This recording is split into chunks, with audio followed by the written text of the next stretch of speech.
Okay.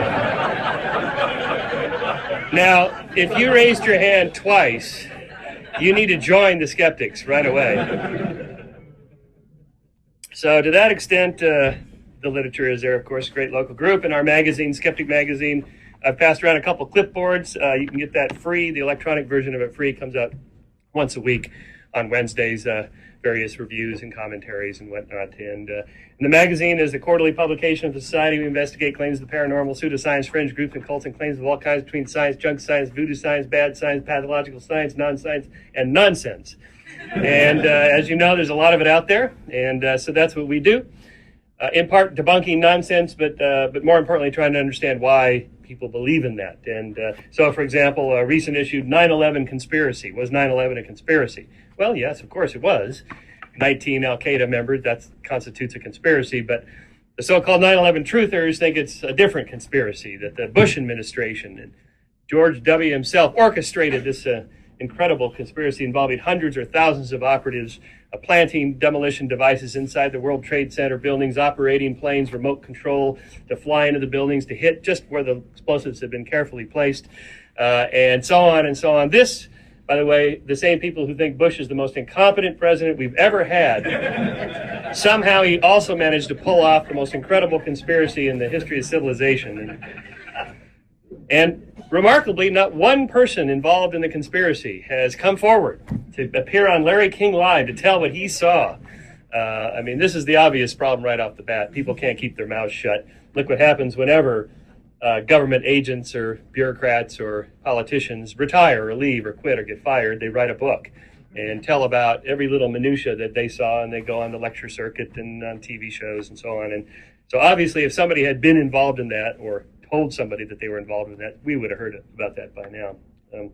Nevertheless, that's the kind of thing we do. Our next issue, our latest issue, is on medical controversies. Do vaccinations cause autism, for example? No.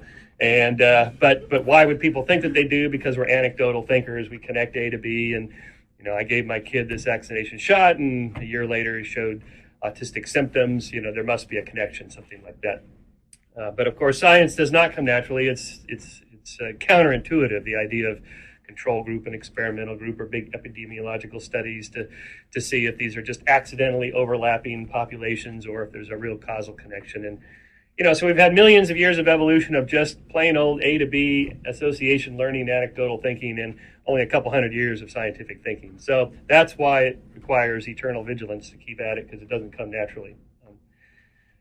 Which gets me into the subject of the mind of the market. Anyway, so the way this book came about, what I do is apply science to different areas. So why people believe weird things is about science and pseudoscience, and cults and groups like creationists and the Holocaust deniers. And then how we believe was about science and God, science and religion. And then science of good and evil was about science and morality. And so now I'm just sort of pushing it in just to a new area, just to push myself intellectually and to try to answer some questions that I think science has at least something to say, even if not it's not the ultimate answer to a lot of the problems we're trying to solve. So the mind of the market is, I'm using the term in sort of two different ways, or the expression in two different ways. The market has a mind of its own, and that there are minds operating in a marketplace. And so in the second one, if you just think about it for a second, what's Shermer doing in economics? Well, I study human irrationalities, and there's no reason to think that people us are irrational in so many areas of our lives would suddenly become rational calculators when we walk into a supermarket or make an investment in the stock market or act as economic agents in an economy. There's no reason to think that we wouldn't be subject to all the cognitive biases that we already know about that operate in every other aspect of life. So that's half the book. That's at sort of two different layers. That's one layer. And that comes from mostly the study of behavioral economics. It's a fairly new science. In fact, the last few Nobel Prizes were given for people that do Nobel Prize in economics for people that do behavioral economics. The two pioneers of this field, Amos Tversky and Daniel Kahneman. In fact, Kahneman won the Nobel Prize in economics. Tversky would have, but he died, so they don't give it to you posthumously. But he certainly would have, and neither of those guys have had a single course in economics. So that tells you something about there's a shift in the field. That is, instead of asking what people should be doing, mathematically and theoretically speaking, when they act as economic agents in an economy. What these guys wanted to know is, what do people actually do when you go watch them and measure them and test them in labs and in the real world? And that's sort of a revolutionary idea. It shouldn't have to be, but anyway. So and then the other layer is that's sort of a descriptive level of the book that is describing the way things are. And then a prescriptive level is, well, maybe the way things should be given what we know about the way things are about human behavior. So I'll begin with the beginning. Actually, I'm fond of telling my atheist friends the second word in my book is Jesus.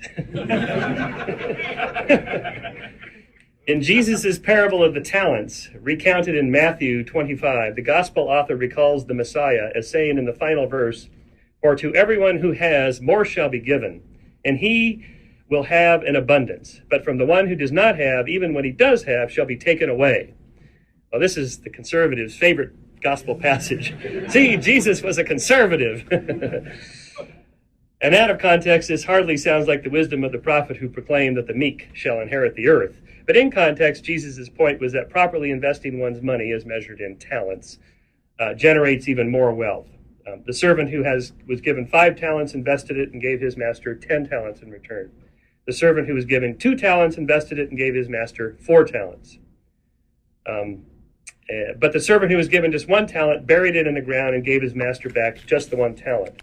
The master then ordered his risk-averse servant to give the 1 talent to the servant who had doubled his investment of 5, and so he who earned the most was rewarded with even more, and thus it is that the rich get richer.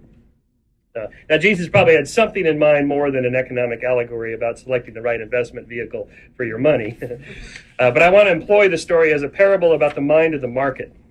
In the 1960s, a sociologist of science, Robert K. Merton, conducted an extensive study of how scientific ideas are discovered and credited in the marketplace of ideas, in this case treating science as a market, and found that the eminent scientists typically receive more credit than they deserve simply by dint of having a big name, while their junior colleagues and graduate students, who usually do most of the work, go largely unnoticed. A similar well-known effect can be seen in how innovative ideas and clever quotes gravitate up and are given credit to the most famous person associated with them. So, of course, in our little world, our most famous quip, "Extraordinary claims require extraordinary evidence," is almost always prefaced with, "As Carl Sagan always said."